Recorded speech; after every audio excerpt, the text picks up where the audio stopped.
my Earthlings. Welcome back to New Earth Podcast.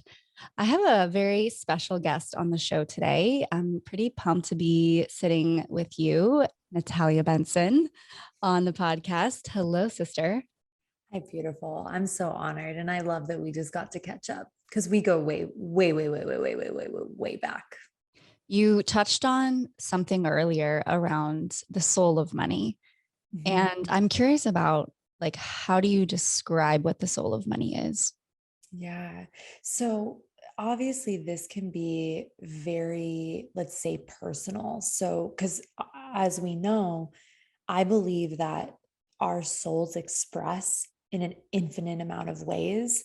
And I always like to say that as many people as there are on this planet are as many perspectives. Like, what is absolute truth other than love? And even that is like, we're all putting things through our own filters.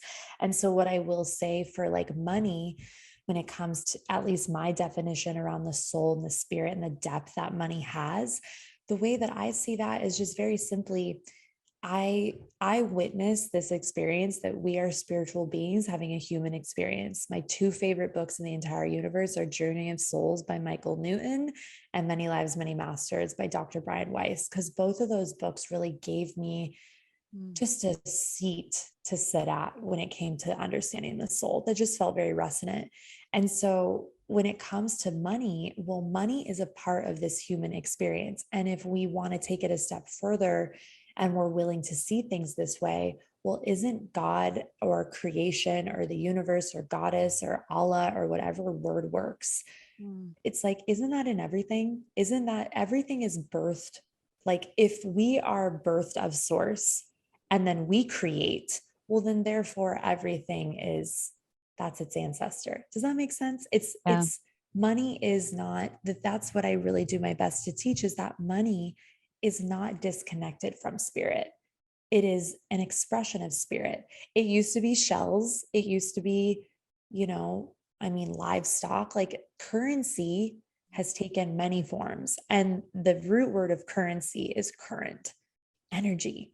So this is just the current currency, and if it was something else, I always joke with my girls, I'm like, if it were markers, like, we'd covet markers and we'd work on our marker mindset and like all the things, but it's money. And it's like, so that's what we work with, because it's that exchange of energy. And so that's really, just to put it very, very succinctly, like, that's how I define it, is just that if everything is birthed of some form of creation, well, money is not separate from that. And the thing I love, and I learned this a couple of years ago from a gal that I love to follow called Manifestation Babe. Her name's Catherine.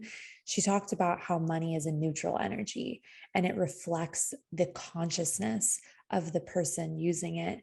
And so that's why I'm very passionate about wealth empowerment as well, because imagine, I think about, Mick and I were talking about this last night, my fiance. I was like, baby, if I had, let's say $150 million right now, oh my God, the things I would do with that. Mm-hmm. And even if we got into the conversation of billions, it's like, think about conscious, heart-centered people who want good for the world and want good for others having access to a lot of money. I mean, there's really amazing things that we can create when we have more access to resources. And then our consciousness, our hearts are also behind that use of resources. So pretty cool.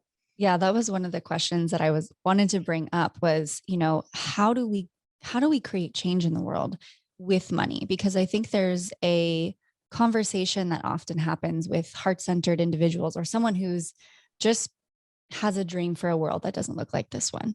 Mm-hmm. And we can get easily caught up in the conversation of, money's the root of all evil. Money doesn't serve us to really have a world where total sovereignty and freedom exists.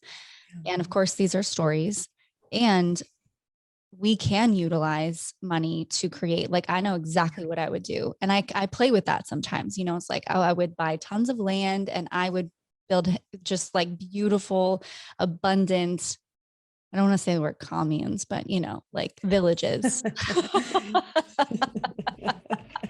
Villages Abundant of commune villages. I'm here for it. no, like, I mean, yeah, maybe we can use that term, but I feel like for me, the future is really like going back to our roots and ancient ways and combining Yes. them with the modern technology that we have. So Yes. in your eyes, like, how do you see, kind of touched on it, but that we can, how we can really change the world through building wealth within our own circles, communities, our relationships, our families. I mean, it goes on. I mean, I love this question. And I actually was thinking about this the other day. I was like, I think that it's easy to, let's say, assign wealth to philanthropic work, which is important, of course. Right. But it's also the small things that you do with money every single day. It's Mm, the it's tipping someone $1,000 on $100 check. It's like, it's just these little things that we can do when we are in full prosperity. And I believe that when we are in our fullest expression of feeling grounded in the root and also just like awake because we aren't worried about our survival and we feel an overflow, mhm. I think we become a tool of source because we're not, and here's why, the reason I say this, because what's beautiful about this is that there's not one way to change the world. There's not one way to use money.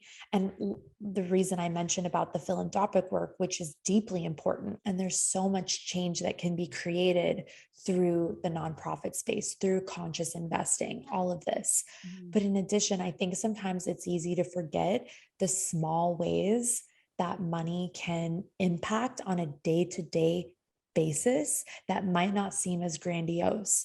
But here's the thing. I'm very, very passionate about financial education. And here's what's ironic. My grandparents were attempting to instill this in me from when I was probably 9 years old. If Yeah. I ever wanted to go to the mall, because my grandpa, he was born, I think his parents, Ukrainian immigrants. His dad died in Detroit. And they're very young, The 5 boys. millionaire, right? Yeah, Yeah. he built his consciousness, he built a business. And here's a quick story, just I just feel like I should share this very quickly, but my grandpa died when I was in high school. And when I was young, and if I wanted to go to the mall, he'd always make me watch a finance video before we went. I Yeah. don't remember what they fucking said. I'm sure it's in the subconscious, but I don't remember. And so here's something beautiful. I started my first business at 19 years old, and a couple years, and my grandpa died when I was 16. A couple years in, I was speaking out loud in my car, and I was like, Grandpa, I wish you were here. I wish you could give me some wisdom around being, I probably didn't say wisdom, I was 20 fucking one, but it's like I said something where I was like, I wish I could get your advice on being an entrepreneur and having my own business. Well, my mom hands me a book 3 weeks later called Pathways to Power by Edward L. Kramer. Do you remember that book, I Nixie? totally, I I'm used to having have it like around. flashbacks I of used to have it around all the time. you did, and it was kind of like your Bible. It It, kind of it was like was, it was. that's the reason why I remember that story was that book. And what's so powerful is like I asked that out loud. My mom gives me this book, and this book gives me chills, but it just all from my grandpa, underlined, highlighted. This is important, writing notes to himself. And it was all about the power of the subconscious. So when I was asking my grandpa, like, what tools or tips do you have for me as an entrepreneur, as a business owner, and doing things on my own? Well, here comes this book called Pathways to Power. And it was all about like really also about financial literacy, but really coming from the subconscious. And I was like, I mean, that book changed my life. But the reason I bring all this up is because to me, what is money or having large amounts of money without financial empowerment, financial education, financial literacy? And I know that because you know what? I started making good money. And yes, I had my money management system, but I totally fucked up a few times. I even just fucked up 2 months ago. Like, there, to me, this is and I don't want to say fucked up, that's me being hard on myself, but it's like I've made mistakes that were really opportunities to educate myself further on the power of money. Money Yeah. is very powerful. And it's like, And I think that if we want to utilize it in a way that really serves and give it in a way that serves, it also must come with financial awareness, financial literacy, financial education. And then it brings me to wonder, why in the F weren't we taught like basic systems of finance? And now here we are as adults, and we really have to take that into our own hands and find a way to relate to money that feels healthy, but also authentic and resonant. So that was a very long-winded answer to your question, but I hope that gets the job done. yeah, and it brings me back to things that I often tell myself when I have those mistakes that I get to relearn or just Yeah. choose differently. And it's really just rooted in, it's not my fault. Yeah.